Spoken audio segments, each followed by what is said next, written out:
Now in this question, we have given that a ladder 5 meter long race against a vertical wall. तर आपण एक vertical wall एका लाईनने draw करूया. ही माझी वर्टिकल वॉल असेल. त्याला आपण एक लॅडर अशी काय करूया, अशी आडवी आपण उभी जर केली तर त्यांच्यामधलं डिस्टन्स आपण एका लाईनने ड्रॉ करू शकतो असं.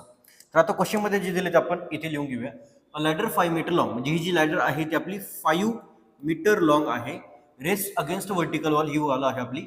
If it stop slides downwards, आता ही जी वॉल आहे त्याला आपण वाय सपोज करूया, वाय त्याची लेंथ असेल आणि वॉल ते द फुट ऑफ लॅडरचं डिस्टन्स आपण एक्स अजूम करूया.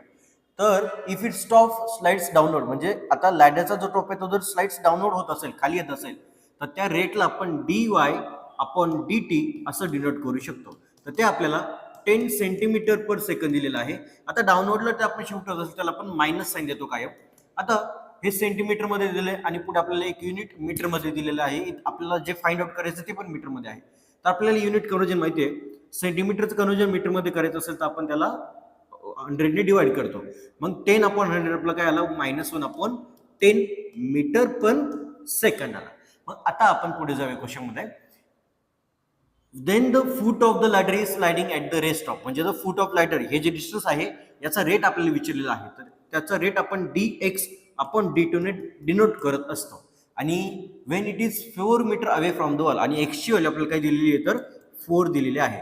मग पायथागोरन ट्रिपलेट आपल्याला तयार होताना दिसतंय. एक्सची व्हॅल्यू 4, हायपोटेनस 5 असेल तर ऑब्विसली वायची व्हॅल्यू आपली काय आली आहे 3 आली आहे. तर मी या डायग्रामला एक पायथागोरस इक्वेशन अप्लाय करू शकतो. तुम्हाला भेटेल X square plus Y square equal to 5 square is 25. आपण याला differentiate with respect to T करूया. तर आपल्याला भेटेल 2x dx by dt plus 2y dy by dt आणि 25चा डेरिव्हेटिव्ह आपल्याला 0 भेटेल.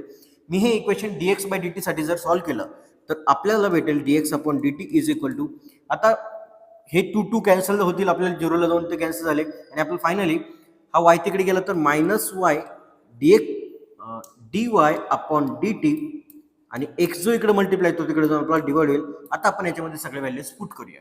तर -y ची व्हॅल्यू -3 अपॉन x ची व्हॅल्यू 4 आणि dy बाय dt चा आपला आन्सर -1/10 आलाय.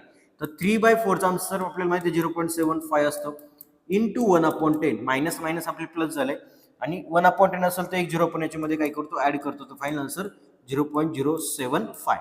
So option D is correct.